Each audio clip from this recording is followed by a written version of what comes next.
In a time long past, nestled among the emerald embrace of rolling hills and whispering streams, there was a village where the laughter of children filled the air, and the wisdom of the ancients was still heeded.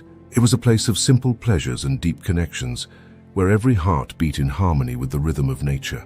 Among its inhabitants lived a young man named Sudhana, whose spirit was as bright as the morning sun cresting the horizon. Sudhana, like many before him, sought the secret to a life of true happiness. He had observed the ways of the wealthy and the poor, the powerful and the meek, yet the answer eluded him like a shadow at dusk. It was during a night of profound contemplation under the blanket of a starlit sky that Sudhana heard the gentle whispers of the wind, calling him to seek the counsel of the enlightened one, the Buddha.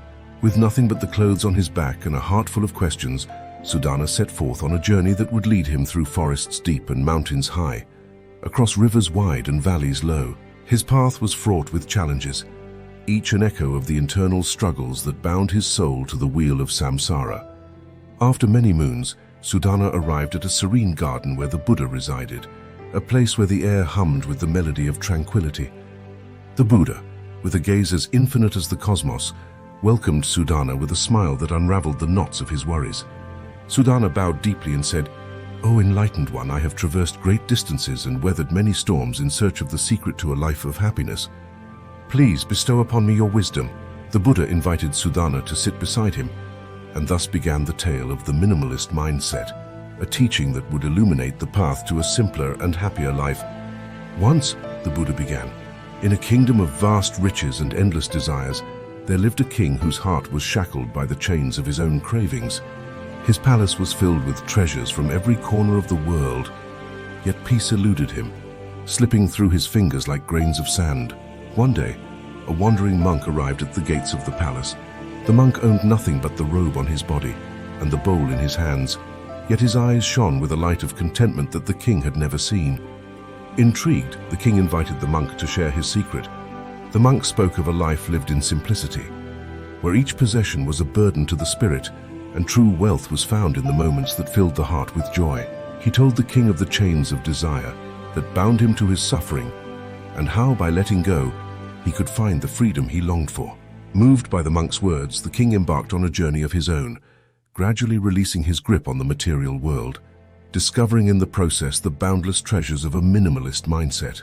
He learned that happiness was not in the having, but in the being, not in the quantity, but in the quality of life's experiences.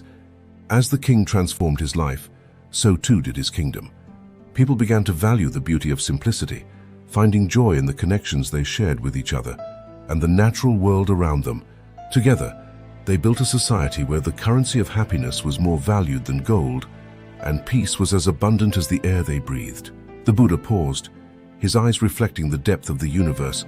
"Sudhana," he continued, "the journey to happiness is not found in the accumulation of things, but in the liberation from them. It is a path of mindfulness, where each step is taken with intention and gratitude, where the mind is free from the clutter of desires, and the heart is open to the true essence of life." Sudhana listened, each word a balm to his weary soul. He realized that the happiness he sought was not a destination, but a way of traveling.